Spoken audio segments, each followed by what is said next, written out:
My brother leaned back in the leather chair at my father's will reading and said it like he was announcing a score. 97 million, he said. And that's just the liquid. My sister smiled into her champagne like she'd been waiting her whole life to taste it. Then my brother looked straight at me and added, loud enough for the attorney and the witnesses to hear. And Lena got, what was it again? The attorney's pen stopped moving. The room went quiet. My sister answered for him, sweet as sugar. Personal effects, she said. Dad's watches, his golf clubs, the little sentimental stuff. Then she tilted her head like she was being generous. We'll let you pick one, she said. So you don't feel completely pathetic. They laughed. Not nervous laughter. Victory laughter. And the worst part was, my father's chair was still warm. I could still smell his cologne on the coat hanging by the door. He'd only been gone 6 days. My brother clinked his glass against my sister's. To family, he said. To legacy. To the people Dad trusted. Then he nodded at me like I was a waitress. You should take a photo, he added. This is the last time you'll be this close to real money. I didn't cry. I didn't yell. I didn't do anything that would give them the pleasure of watching me break. I just sat there and stared at the document on the table. My name wasn't on the inheritance page. Not once. Not under beneficiary. Not under contingent. Not even under the list of people to notify. It was like I'd never existed. And my brother loved that. He loved it so much he couldn't keep it inside. He stood up, walked behind my chair, and put his hand on my shoulder like he was comforting me. But his fingers squeezed hard, the way you hold something you own. You know what's funny, he said softly, close to my ear. Dad always felt bad for you. That's why you were around. Guilt, that's it. But guilt doesn't write checks. I felt my stomach drop. My sister watched my face like she was waiting for a show. When she didn't get one, her smile sharpened. You can stop pretending, she said. We all know you were hovering for a payout. Hovering.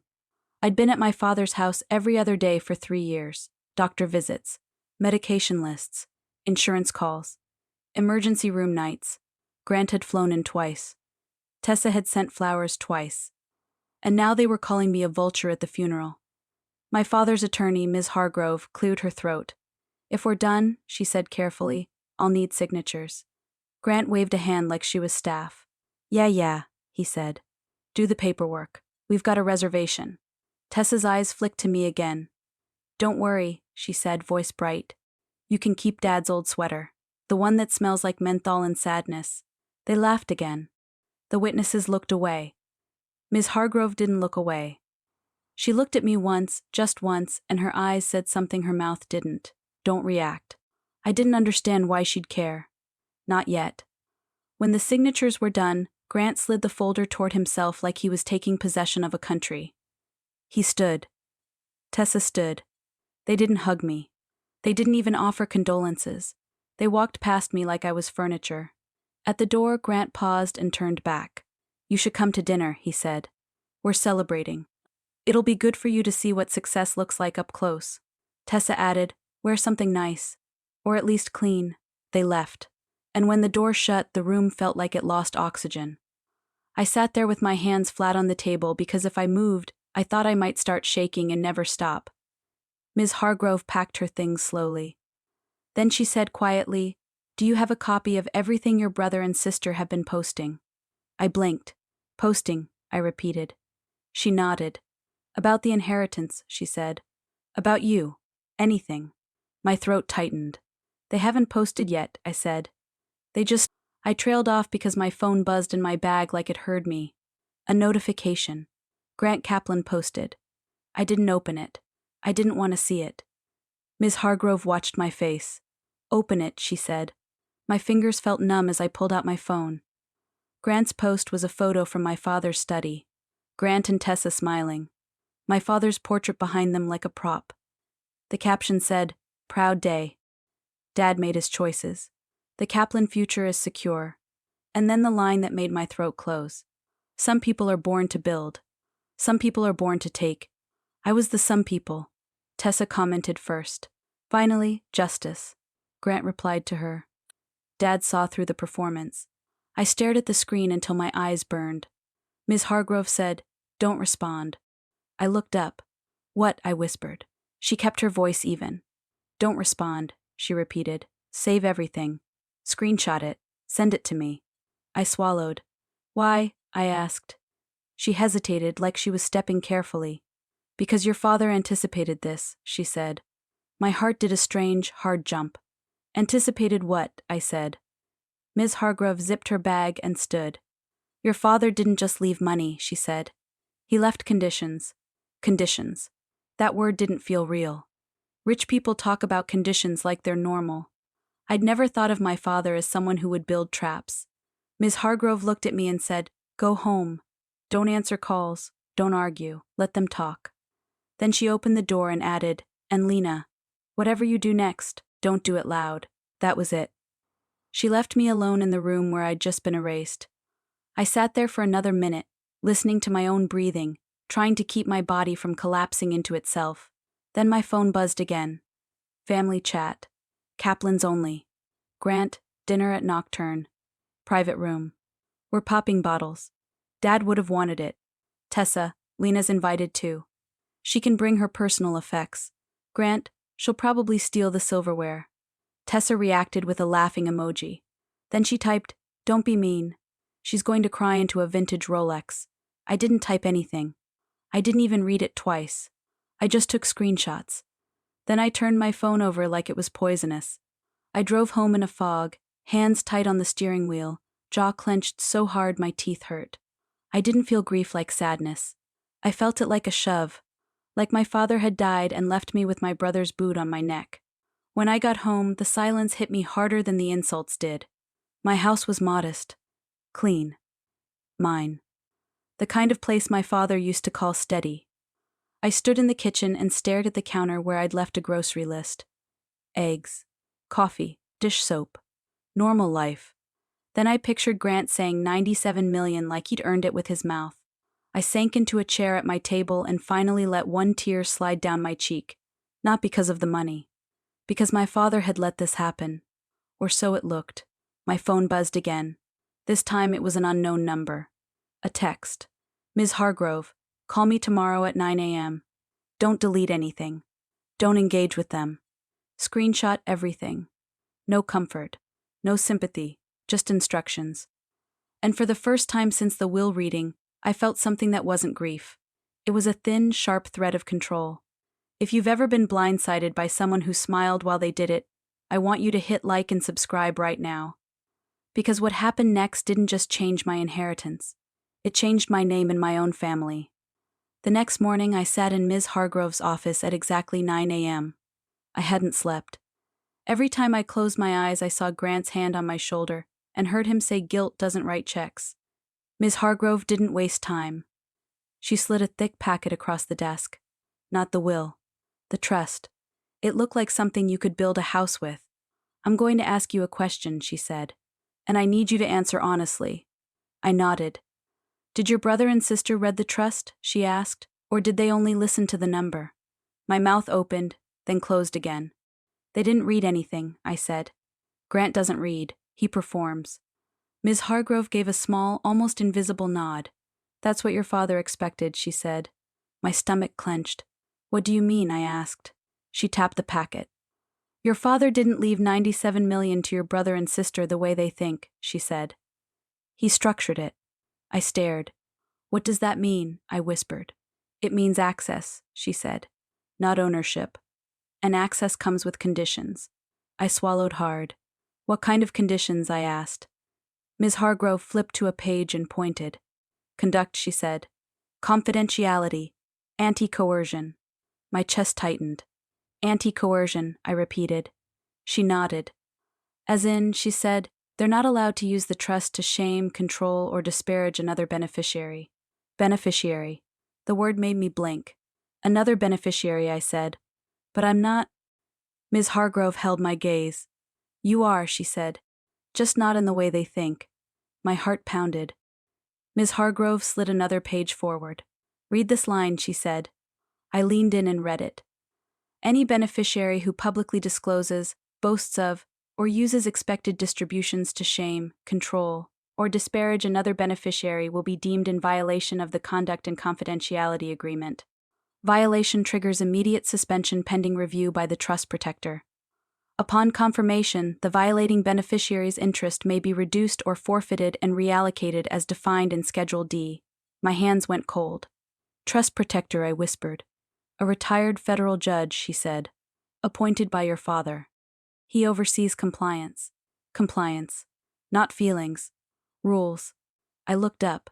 So if they post, I said, and brag, and insult me? Ms. Hargrove didn't blink. They're building your case, she said. My mouth went dry. And Schedule D, I said. Ms. Hargrove flipped to another page. I'm going to show you something, she said. But I need you to understand this is why you cannot respond. She tapped the line with her pen. In the event of confirmed violation by one or more beneficiaries, the quiet beneficiary will be elevated to primary beneficiary status for the remainder of the trust term and granted authority to appoint successor trustees, subject to protector approval. Quiet beneficiary. I stared. Then I looked up slowly. That's me, I whispered. Ms. Hargrove nodded once. That's you, she said. My eyes stung. I wasn't sure if it was relief or rage. My father had watched Grant and Tessa their whole lives. He knew how they treated people. He knew how they treated me. And he'd built something to punish it. Ms. Hargrove leaned forward. Now I need you to do exactly what you've been doing, she said. Stay quiet, I said, voice thin. Yes, she said. Document everything. No posts, no arguments, no emotional texts. You let them keep talking. I swallowed. They're going to get worse, I said. Ms. Hargrove's eyes didn't soften. Good, she said. That word should have scared me. Instead, it felt like the first honest thing anyone had said to me in days. By that night, Grant made sure I had plenty to document. He didn't just go to dinner. He turned it into a show. Nocturne was one of those places where the lighting makes everyone look richer than they are. Private room. Velvet booths. Servers carrying bottles like trophies. Grant posted a video of himself raising a glass. Caption, when the legacy hits. Then he panned to the table where Tessa sat laughing like she'd won a war. Then he zoomed in on a cocktail napkin. On it, in black marker, were the words, Lena's personal effects fund. Under it, he'd written, $500. The room roared with laughter. Grant posted it. Publicly. Then he tagged 2 of my cousins. Tessa reposted it with a caption, Don't worry. We'll buy her a tissue too. That was the first betrayal that wasn't just personal. It was public. It was designed to make me small in front of people who shared my blood.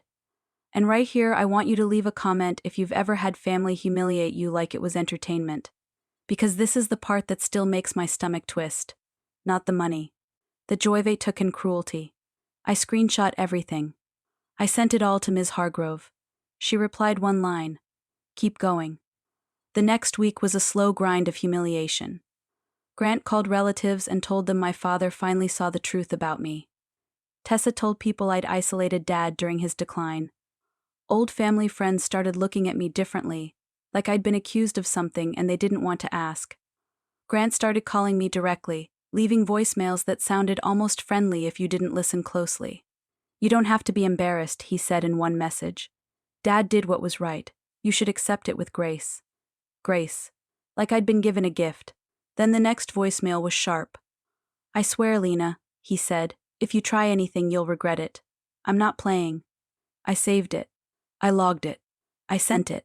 Tessa switched tactics. She messaged me like we were close. Hey, I know this is hard, but don't make this ugly. Dad hated ugliness. I stared at that line for a long time. Dad hated ugliness. She'd written Lena's personal effects fund like it was a joke, but now she was talking about dignity. I didn't respond. I screenshotted it. Ms. Hargrove told me to expect the pivot soon. The trust protector will move when there's enough, she said. Enough. As if my siblings' cruelty had a quota. The pivot didn't feel like a dramatic moment at first. It started like a crack in their confidence. A Tuesday morning, I got a message from my cousin. Is Grant okay? He's freaking out. Something about accounts. 10 minutes later, my phone rang. Grant. I let it ring. Then it rang again. Tessa. I let it ring. Then Ms. Hargrove called. Her voice was calm. It's happening, she said. My stomach dropped. What's happening? I whispered. The trust protector issued a temporary suspension, she said. Effective immediately. Suspension. Freeze. Stop. I sat down hard on my couch, hard hammering. They can't access anything, she continued.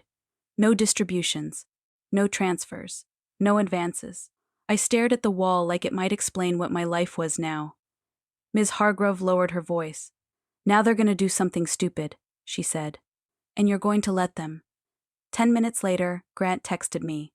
What did you do? Then another. This isn't funny. Then another. Answer me now. Tessa texted next. Call me. This is serious. I didn't respond. I took screenshots. Grant texted again. If you're behind this, I'll bury you. Bury you. My brother.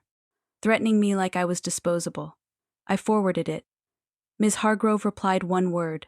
Perfect. That afternoon, Grant showed up at my house. He didn't call first. He didn't ask. He just pulled into my driveway like my property was his patient's. I saw him through the window. Expensive coat. Jaw tight.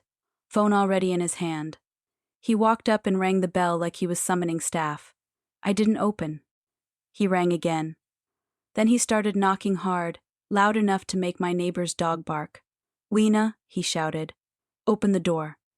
I stood behind the door, breathing through my nose, heart pounding so hard it felt like my ribs were vibrating. Grant's voice turned sharp. You think you're smart, he said. You think you found some loophole. You didn't. You're a joke. I didn't answer. He laughed, mean. You're always quiet because you've got nothing to say, he shouted.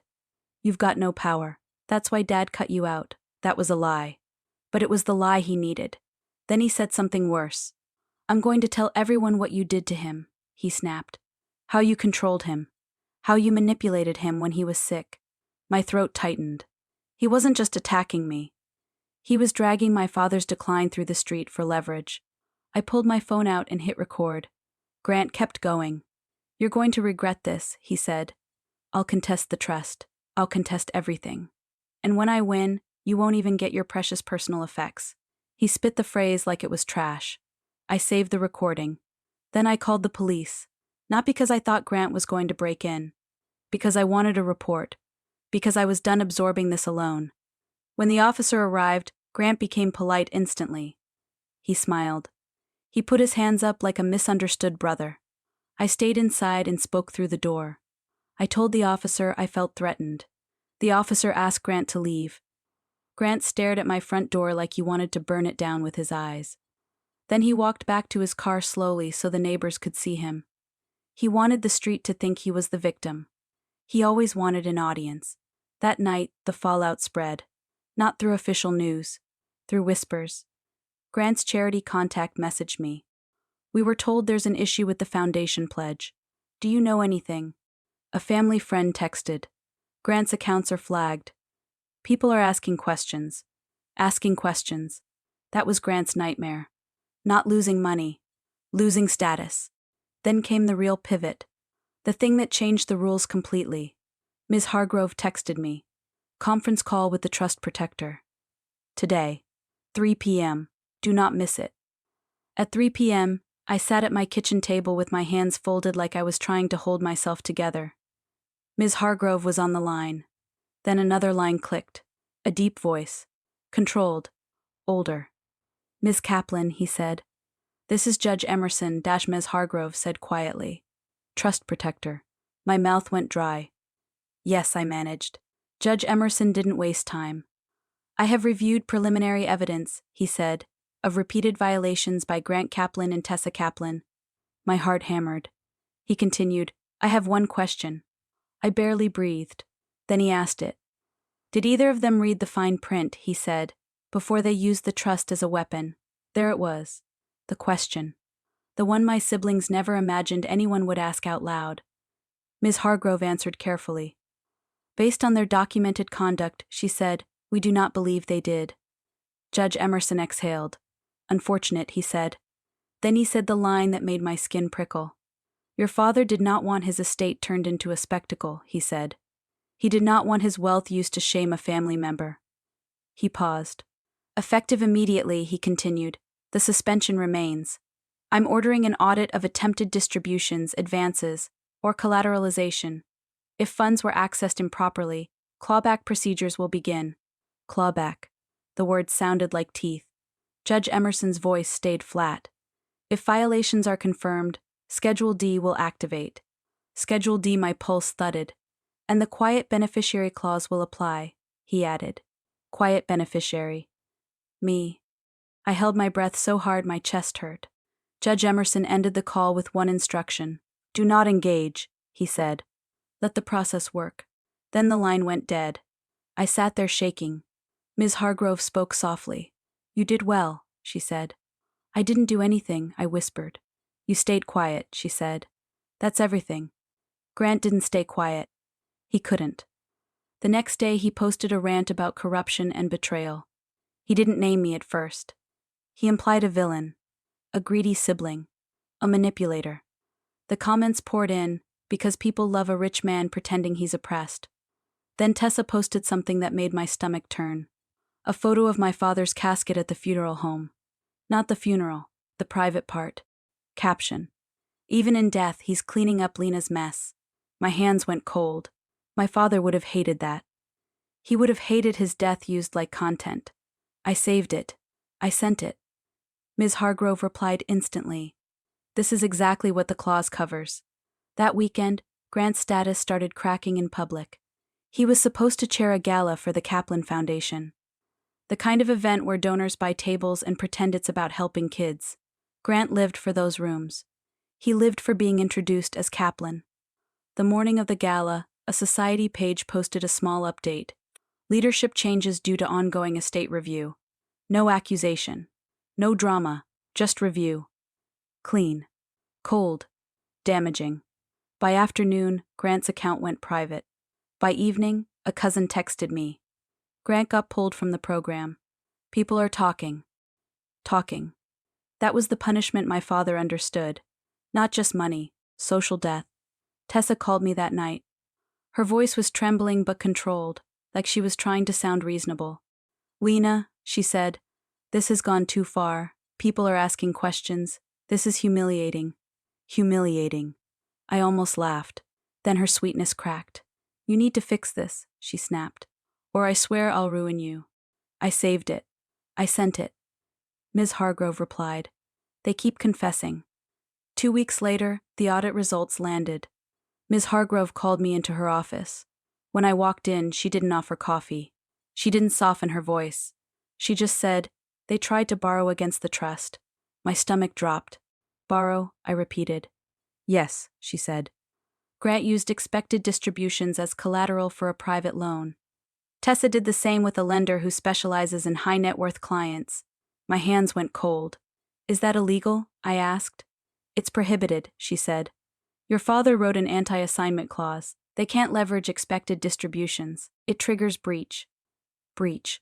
That word hit like a gavel. Ms. Hargrove slid a page toward me. Judge Emerson issued an interim removal order, she said. Removal from what? I whispered, even though I already knew. They named themselves co-trustees, she said. They pushed paperwork through immediately after the will reading. Of course they did. They couldn't just inherit. They had to control. Ms. Hargrove's voice stayed even. They are removed, she said. Effective immediately. My throat tightened. And the successor, I whispered. Ms. Hargrove didn't answer at first. She let the silence stretch just long enough to make my heart beat loud in my ears. Then she said, Your father named you. The quiet beneficiary. The one they mocked. The one they erased. I sat down hard. Ms. Hargrove continued, It's acting trustee status pending final confirmation. But it's real. I swallowed. What does that mean? I asked. It means, she said, they don't touch anything without you, and you don't touch anything without the protector. It's control by compliance. Control. Not revenge. Power with guardrails. The next week was chaos. Grant tried to brute force the situation like he always did. He screamed at advisors. He threatened lawsuits. He called my cousins and told them I was stealing. He texted me from different numbers when I blocked him. He even tried to get into my father's house. I know because the security company called me. Ms. Kaplan, the rep said, Your brother attempted entry. He claimed authority. We denied it.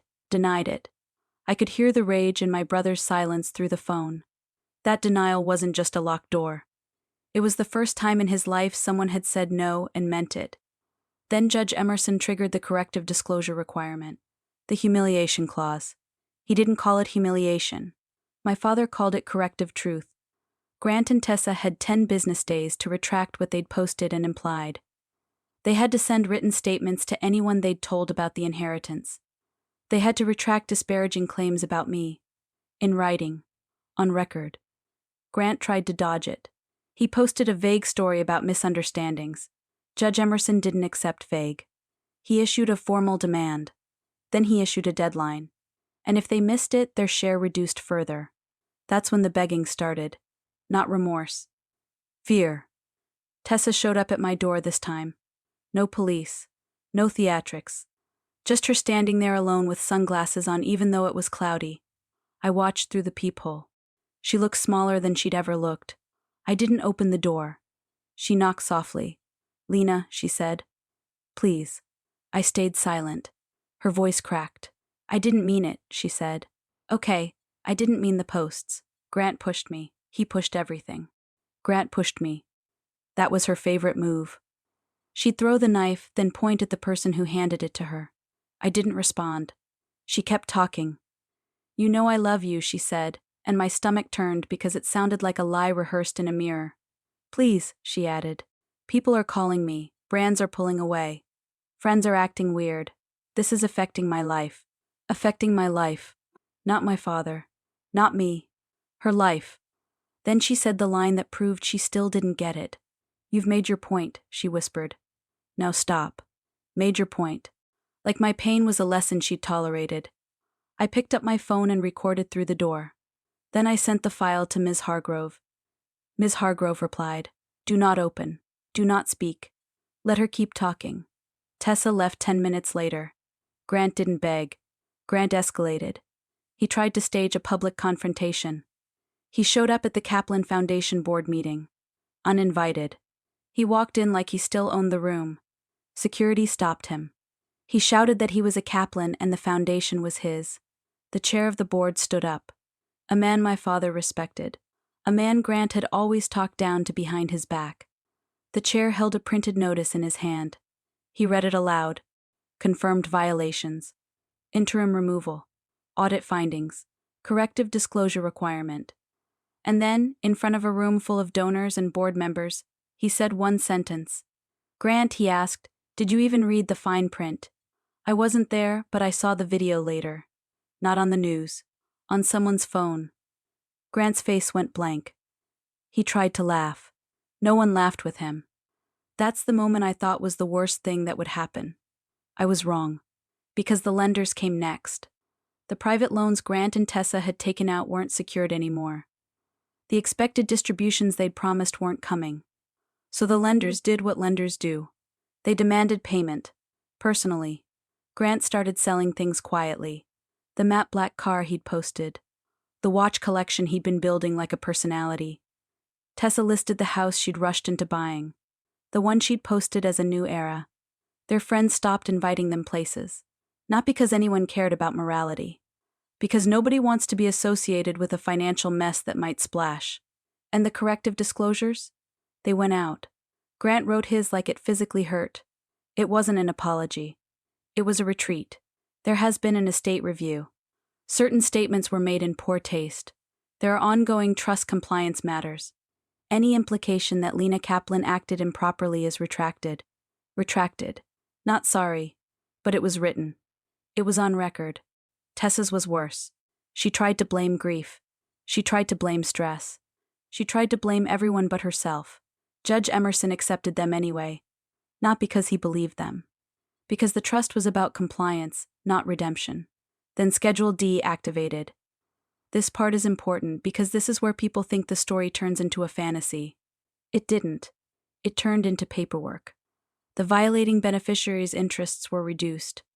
A large portion was reallocated to my father's caregiver initiative, the one he talked about for years and never got to build, scholarships, a medical respite fund, grants for families who were drowning in the same system I'd fought for him.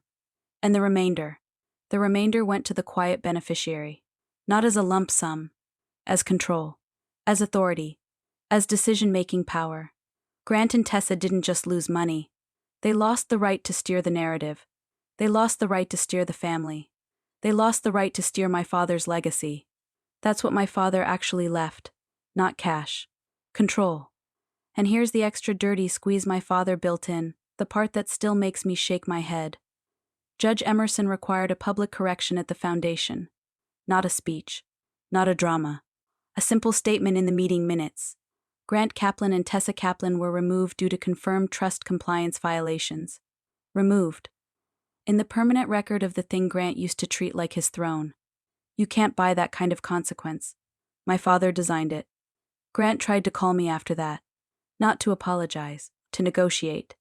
He left one voicemail that I still have saved. His voice sounded different, not powerful. Thin. Lena, he said, we can fix this. We can do a private arrangement. You don't want the family looking like this. You don't want people thinking we're unstable. Unstable. He was still trying to smear me even while he begged. He just wrapped it in concern. I didn't respond. I sent it to Ms. Hargrove. She replied. He still can't help himself. By the time the dust settled, Grant and Tessa were still wealthy on paper. They still had connections. They still had some assets. But they weren't what they'd been for those first few days. They weren't untouchable. They weren't adored. They weren't the heirs. They were the warning. And me? I didn't post a victory. I didn't do a tell-all. I didn't send a group text with laughing emojis. I kept doing what my father built me to do. Quiet. I took control of my father's house. Not as a trophy. As a boundary. Grant had threatened to rip out the medical junk and make it beautiful again. He didn't get to touch it. I walked through those rooms slowly, alone, and let the grief finally land in a way that wasn't mixed with humiliation. I kept the library intact. I kept his portrait over the fireplace. Not because I needed him watching. Because I wanted to remember the man who saw the truth. I met with the foundation board and told them we were funding the caregiver initiative first. Not because it looked good. Because it was the one part of his life that no one applauded, and it deserved to matter. Tessa tried to send me a message months later. A real one, I think. It said, I know you hate me. I don't blame you. I'm sorry. I stared at it for a long time. Then I locked my phone and set it down. I didn't respond. Not because I needed her to suffer. Because I was done being pulled into their gravity. Grant still tells people he was robbed. That's what people like him do. They lose and they call it theft. But the fine print doesn't care what story he tells at dinner. The documents don't care how loud he is. And every time someone in our world whispers about what happened, they always say the same thing. Did he even read the fine print? My name is Leda Kaplan, and this is what happened when I was pushed beyond restraint. Please like, share, and subscribe if you enjoyed this story.